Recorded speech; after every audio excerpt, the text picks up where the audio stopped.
এবার আসছেন চতুর্থ নাম্বার। বাইরে আমার আল্লাহ রাসূল নামাজ আদায় করেন সিজদায়, আবু লাহাব পাশ দিয়ে যায়।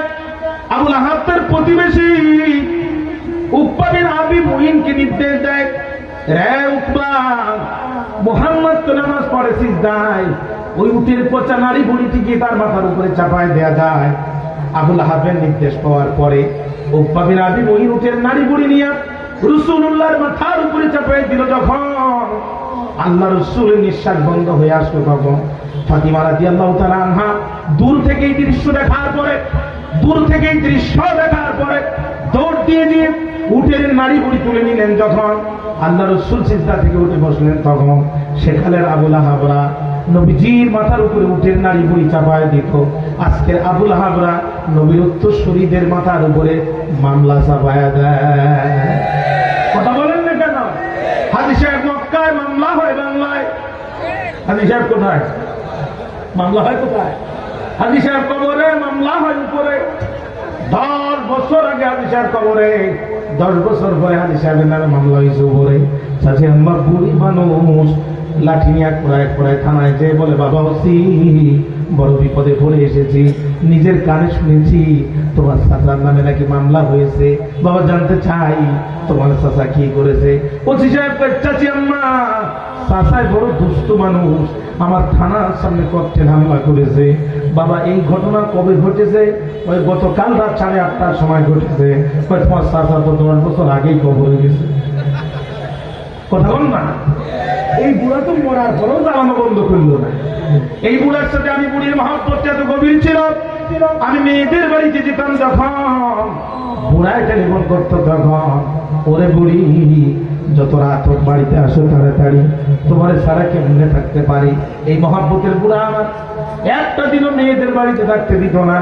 সেই বুড়া আমার 10 বছর আগে গেল কবরে, মাত্র 2 বার উঠলো উপরে। একবার গত নির্বাচনের সময়, আর একবার তোমার থানার সামনে ককটেল মারার সময়। বাবা তুমি আমার মোবাইল নাম্বারটা নাও, আমার চেয়ারম্যানের নাম্বারটা নাও, যে এই বুড়া মরার পরে কবর থেকে উঠে ভোট দিতে পারে, ওই বুড়া কিন্তু সুযোগ পেলে সামনে আবার উঠতে পারে। আমি মনে হয় মিথ্যা কথা বলুন, মিথ্যা বলেছি আমি? হ্যাঁ, অর্থাৎ বুড়া যদি এবার কোনোদিন কবর থেকে উঠে, তুমি শুধু ধরে আমার কাছে জমা দিবা কাপড়ের কাপড়টা ধরে। আমি শুধু একটি প্রশ্ন করতে চাই, বুড়ারে, এত মহাব্বত বলে চলে গেলি কবরে, ও বুড়া হারামি, কবর থেকে উঠে তুমি ভোট দেওয়ার সময় পাও, আমার সাথে একটা বার দেখা করার সময় পাও না। বাইরে জানতে চাই এই জাতের মামলা সমাজে আছে না? না। আমি মাঝে মাঝে বলতে বলি, সিঙ্গাপুরে জুতা পালিশের জন্য মুচি নাই, ডিজিটাল মেশিন আছে। জুতা ঢুকাই দেবেন, পালিশের বাইর হবে, ভিতরে ডলার দিবেন। বাঙালি যে যখন জুতা ঢুকাই দিয়েছে, আর যখন পালিশের বাইর হয়ে গেছে, বাঙালিটাকে টাকা নেওয়ার লোক নাই। বাঙালি কাল বিলম্ব করে নাই, ফটো আবিষ্কার করে দিয়েছে, যেখানে মানুষ নাই ওখানে টাকা দেওয়া যায় নাই। এখন বাঙালি শুধু জুতা ঢুকায়, পালিশের বাইর হয়, বাঙালি পায়ে দিয়ে হেঁটে যায়। এই কোম্পানিগুলোর মালিক যারা, মাস শেষে বক্সগুলো ওপেন করে দেখলো, তারা জুতা পালিশ হলো 30,000 টাকা, মাগার ভিতরে মাল নাই। এই কাজ করলো কারা? ওরা ধরার জন্য নিয়োগ করলো সিসি ক্যামেরা। এই সিসি ক্যামেরায় করলো ধরা বীর বাঙালি যারা, এই মহান কাম করেছে তারা। ওরা পড়লো বড় বেকায়দায় যে বাঙালি যতদিন এই দেশে আছে, ডিজিটাল পদ্ধতিতে জুতা পালিশের ব্যবসা সম্ভব নয়। আবার এত পরিমাণ বাঙালি যদি ফেরত পাঠাই, আমার দেশে কলকারখানাও চলবার নাই। বড় বেকায়দায় পড়ে সফটওয়্যার ইঞ্জিনিয়ারদেরকে ডাক দিয়ে বলছে, বাবা বেতন তো নিবা, একটু উপকার কি করবা, এমন একটা সফটওয়্যার বানাও আর আমাদেরকে দাও, যাতে বাঙালিও থাকে, জুতা পালিশের ব্যবসাও চলে। সফটওয়্যার ইঞ্জিনিয়ার যারা অক্লান্ত পরিশ্রম করে নতুন সফটওয়্যার তৈরি করলো তারা, আর সে কি হলো, জুতা একটা ঢুকাবেন, পালিশ হয়ে বাইর হবে, আর একটা ঢুকাবেন, পালিশ হবে, তবে বাইর হবে না ততক্ষণ, ভিতরে ডলার দেবেন না যতক্ষণ। বাঙালি কয় এই সামান্য বুদ্ধি দিয়ে কেন আমাদের আটকানো যায়? বাঙালি এক মেশিনের জুতো একটা দেয়, পালিশ হয়ে যখন বাইর হয় তখন আর দ্বিতীয় জুতো ওই মেশিনে দেয় না, ও বুদ্ধি করে আরেকটু সামনে যায়, ওখানে আরেকটা মেশিন পায়, এই মেশিন থেকে একটা, ওই মেশিন থেকে একটা, 2 মেশিন থেকে 2 জুতো বের করে সুবহানাল্লাহ বলতে বলতে হেঁটে যায়। বলছিলাম না ভাই, এদের মতো জাতি পৃথিবীতে নাই। এরা 1981 সালে জন্মগ্রহণ করার পরও 1971 সালের মামলা প্রধান সাক্ষী হয়। এরা 3 মাইল দূর থেকে ধর্ষণ দেখতে পায়, কিন্তু চশমা ছাড়া রাস্তা দেখতে পায় না। কথা বল না কেন? এদের কাছে অসম্ভব বলে কোনো জিনিস নাই, ঠিক না? কয় নাম্বার গেল? 4 নাম্বার। এবার 5 নাম্বার খেয়াল করেন। রাসূল ডাক দিয়ে বলে, চাচা আপনি আমার আপনজন,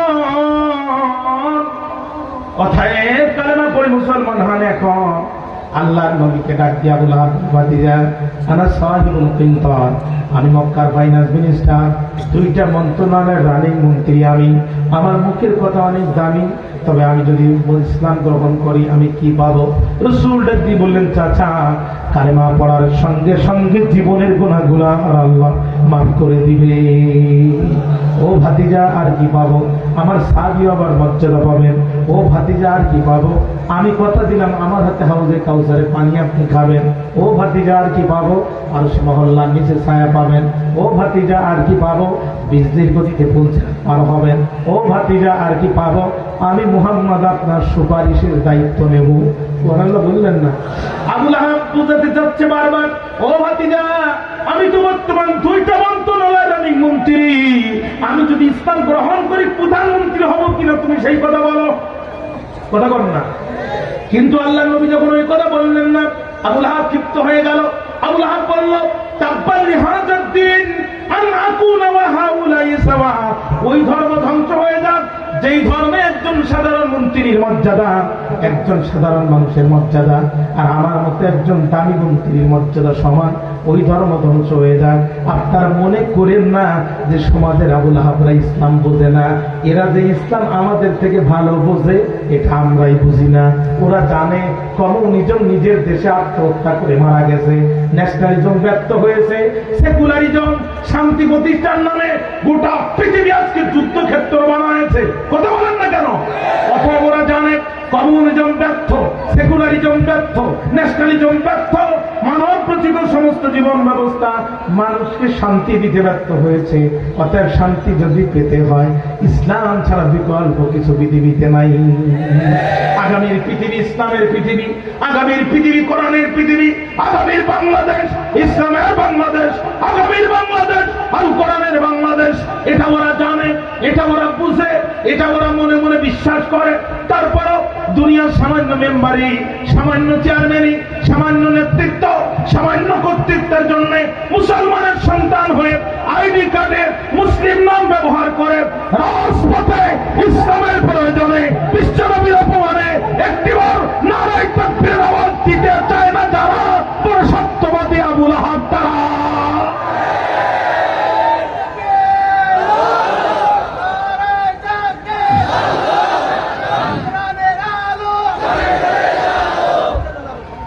এরা দুনিয়ার কুকুর। আপনাদের তাকবীর না আমার খুব ভালো লাগছে। পোল্ট্রি খাওয়ালো, এই পোল্ট্রি বাদ দিবেন, মাসে গোস্ত একদিন খাবেন, তো গরু গোস্ত খাবেন। পোল্ট্রি জিমায় যেগুলো খাই যেগুলো জিমা একটা আওয়াজ দেন তো লিল্লাহে তাকবীর। আওয়াজ দিবেন বাঘের বাচ্চার মতো। কষ্ট হচ্ছে আপনাদের? এরা বড় সত্যবাদী আবু লাহাব। এরা দুনিয়ার একটা চেয়ারের কাছে পরকালকে বিক্রি করে দিয়েছে। একটা চেয়ারের কাছে পরকালকে বিক্রি করে দিয়েছে। এরা দুনিয়ার কুকুর। আমরা কি দুনিয়ার কুকুর হতে চাই? 6 নাম্বার গেল, 5 নাম্বার। এবার আসেন 6 নাম্বার। রাসূলের সাহাবী তরেক বলেন, কুনতু বিসুকি জিলমাজাজ, আমি জিলমাজাজের বাজারে ছিলাম।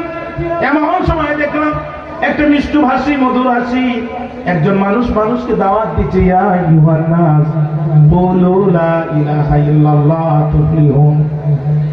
ও মানুষেরা শুধু একটা বার বলো আল্লাহ ছাড়া কোনো মাবুদ নাই।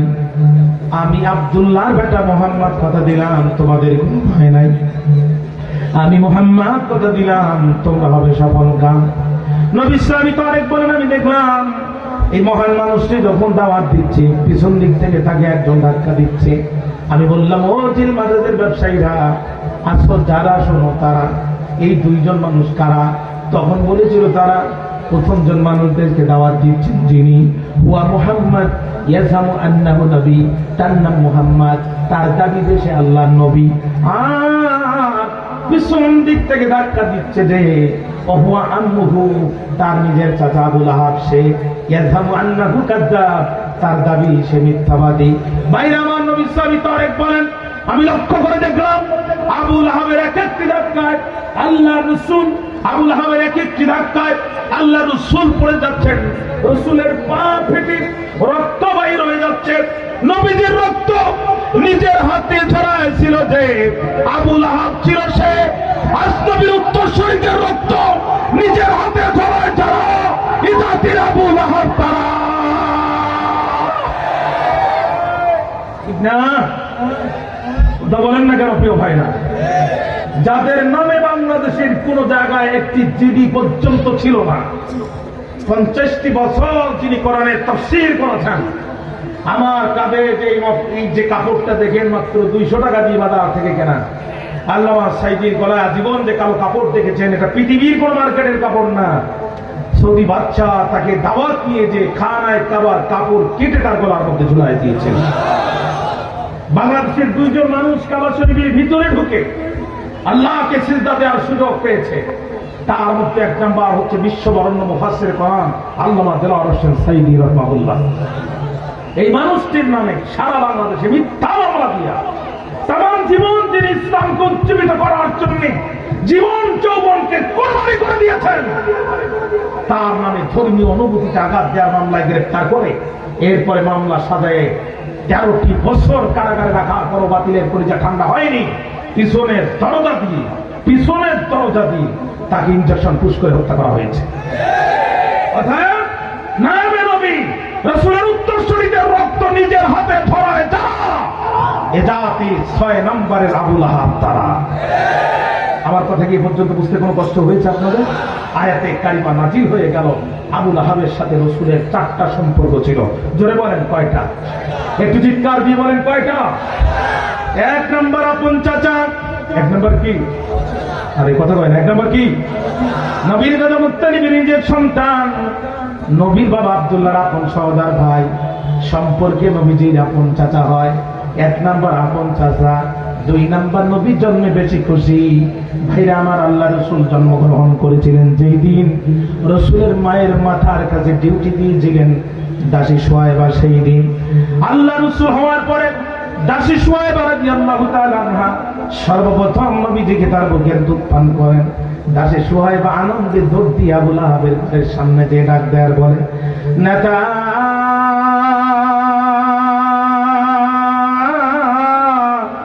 তুমি জানো না তোমার ভাইয়ের ঘরে হয়েছে ফুটফুটে এক ভাতিজা। ও নেতা, তুমি জানো না তোমার ভাইয়ের ঘরে আলোকিত করে পৃথিবীতে এসেছেন যিনি, লোকে বলে তার মুহাম্মদ, তিনি। আবু লাহাব বসা ছিল। এই খবর শোনার সাথে সাথে আবু লাহাব দাঁড়ায় গেল।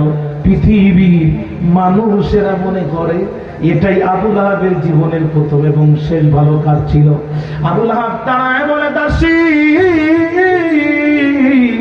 দাসী রে, তোর কণ্ঠ থেকে এই সংবাদ শোনার পরে আমি চিরদিনের জন্য তোরে দিলাম মুক্ত করে। চিৎকার দিয়ে একবার বলেন আল্লাহু আকবার। তাহলে রসুলের জন্মে সবচাইতে বেশি খুশি হয়েছিল যে আবু লাহাব ছিল সে। 1 নম্বর আপন চাচা, 2 নম্বর জন্মে বেশি খুশি, 3 নম্বরে প্রতিবেশী। নবীর সবচেয়ে নিকটতম প্রতিবেশী ছিল আবু লাহাব। রসুলের ঘরের সাথে ঘর লাগানো ছিল যার, আবু লাহাব নাম ছিল তার।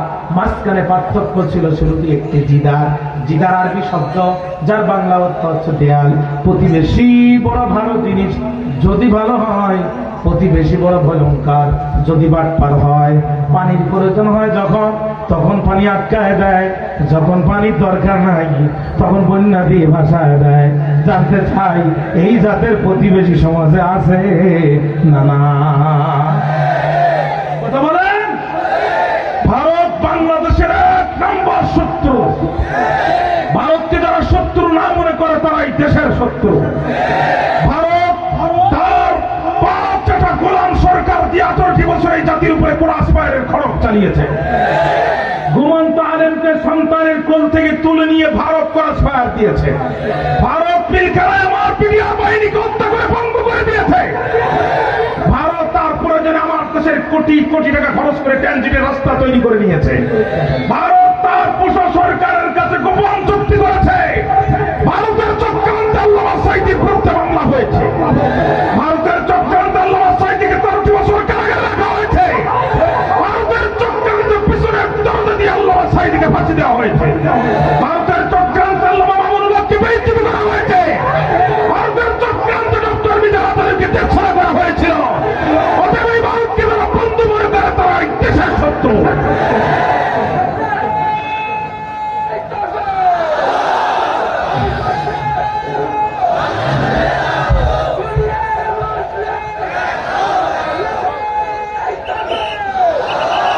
তোমাদের ওই পচা পেঁয়াজ আমাদের আর লাগবে না, ও তোমরাই খাও। এখন আমাদের বাজারে পেঁয়াজের যে সাইজ 2 পেঁয়াজে 1 কেজি, ও খাওয়া যাবে, ঢিলও মারা যাবে। ওটা কর না কেন? 2 পেঁয়াজে 1 কেজি, ও খাওয়াও যাবে, ঢিলও মারা যাবে। তোমাদের পেঁয়াজ তোমরা খাও, আমাদের আর লাগতো না। পাকিস্তান থেকে মাত্র 2 চালান ঢুকেছে, তাতেই দাদার ধুতি ঢিলাই। কথা বল না, এই মাসে বলে আরো 10 চালান ঢুক। বাজারে এখন সর্বোচ্চ ভালো পেঁয়াজের দাম 40 টাকা। তোমাদের পচা পেঁয়াজ তোমরাই খাও। ঘুমরা বর্ডারে এসে লাইন দিয়ে যার ঢুকারও পারমিশন নাই, ঠিক না? ও আর আমাদের লাগবে না, ও তোমরাই খাও। হ্যাঁ, আমাদের প্রধান উপদেষ্টা পিএইচডি হোল্ডার, ইউনিভার্সিটির প্রফেসর, গোটা পৃথিবীর বর্তমান সবচেয়ে সম্মানিত মানুষ। অক্সফোর্ড, ক্যামব্রিজ, হার্ভার্ড বিশ্ববিদ্যালয় থেকে হায়ার করে নিয়ে যায়, সে বক্তব্য দেয়, আর পৃথিবীর পিএইচডি হোল্ডাররা খাতা কলম নিয়ে ছাত্রের সামনে বসে থাকে। আর তোমাদের প্রধানমন্ত্রী ও ক বছর আগে গুজরাটের রেল স্টেশনে চা বিক্রি করতো, ঠিক না? ওদের যাত্রার সাথে পাঙ্গা নিতে এসো না, ঠিক না? মুসলমান বিপদে পড়লি দোয়া ইউনুস, আর দেশ এখন বিপদে পড়িছে এখন ডক্টর ইউনুস। কথা কন না, কথা কন না। এমন কার্ড খেলেছে, প্রত্যেকটা কার্ডের এমন জবাব দিছে। জানুয়ারি মাসের 27 তারিখে যে মোদি নিজেই নববর্ষের শুভেচ্ছা জানাতে বাধ্য হয়েছে। ও ঠেলাটের বীজ যে কি জিনিস, ঠিক না? জোরে বলেন, ঠিক না? অর্থাৎ সাবধান, আল্লাহর কসম করে বলছি, হৃদয়ের সবটুকু আবেগ দিয়ে বলছি, দেহের সবটুকু শক্তি দিয়ে কোরআন দিয়ে বলছি, আমরা ভারতকে ভয় পাই না। যারা ভারতকে ভয় পায় তারা মুনাফিকের বাচ্চা। আমরা ভারতকে ভয় পাই না, ভারতের সাথে লড়াই করতে হবে, এটা রাসূলুল্লাহ ওয়াদা। সুতরাং যারা মুনাফিক তারা ভারতকে ভয় পায়। আমরা লড়াই করব, আমাদের সন্তানরা লড়াই করবে, আমাদের বাবারা লড়াই করবে।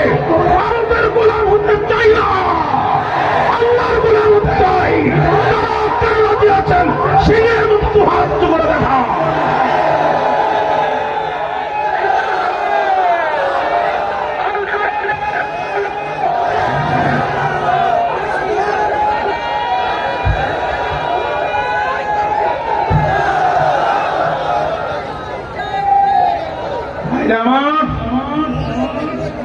আর ওই যে রিপাবলিক বাংলা এক মলম বিক্রেতা আছে না, এতে শুধু চিংড়ি মাছের মতো লাভ নাই, কথা কম না। এতে দেখাচ্ছে ভারতের উগ্রপন্থীরা নাকি আমাদের সাথে যুদ্ধ করার জন্য সীমান্তে ভিড় জমাচ্ছে। আমরাও তো বলতেছি দাদা শুধু ঢোকো। 90,000 সৈন্য নিয়ে পাকিস্তান 9 মাস টিকতে পারেনি, এর নাম বাংলাদেশ। এত পরিমাণ খালার বিল ওই একটা ট্যাঙ্কও বাড়াবেন না, কথা কম না। 18 কোটি মুসলমান যখন নারায়ে তাকবীরের আওয়াজ দেবে, হাতের মুষ্টি মারবে, ধুতি নিয়ে পালানোর টাইম পাবে না। অতএব বাংলার তৌহিদি জনতা জেগেছে, ইমানের দাবিতে গর্জে উঠেছে, বন্দুকের সামনে বুক চেতিয়ে দিয়েছে। এই দেশে কোরআনের সমাজ কায়েম হবেই, হবেই, হবে ইনশাআল্লাহ। কোন ফাঁদ আমাদেরকে রক্ষা করতে পারবে না। গোটা পৃথিবীও যদি একদিকে যায়, 18 কোটি মুসলমান শাহাদাতকে বেছে নেবে, কোরআনের সমাজ কায়েমের আন্দোলন থেকে ভিতরে যাবে না। তারা কারা দিয়েছেন তো আব্দুল আল্লাহকে দেখায় না।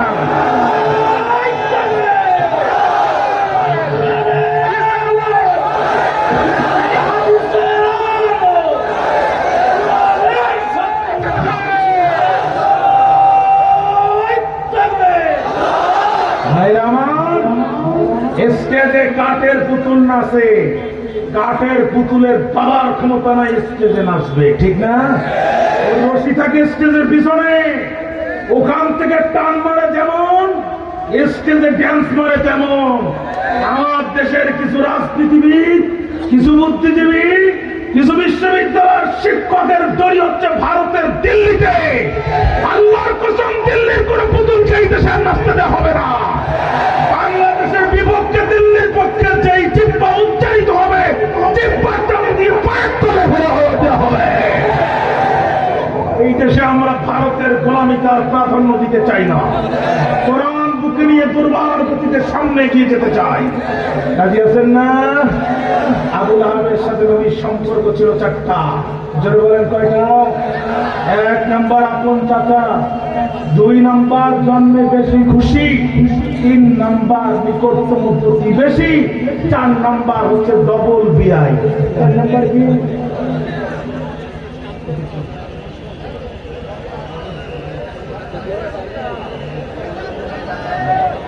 আচ্ছা,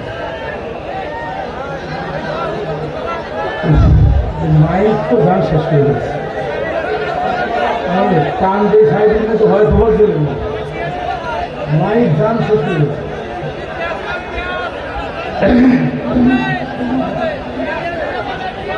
আপনার তো কষ্ট হচ্ছে, আমি বুঝতে পারি। আমি শেষ করে দিচ্ছি।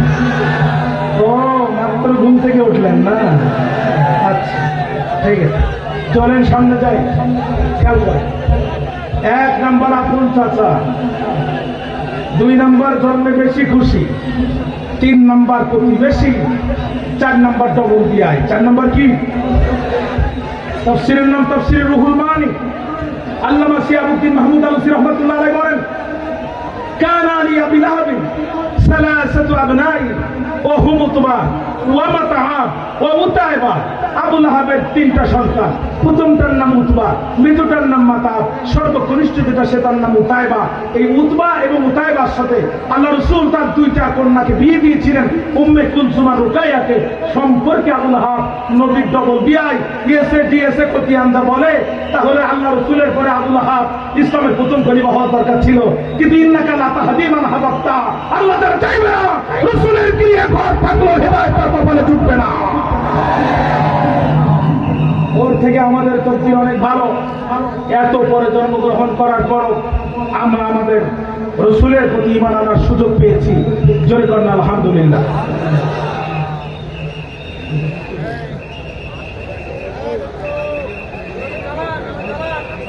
ভাইরা আমার,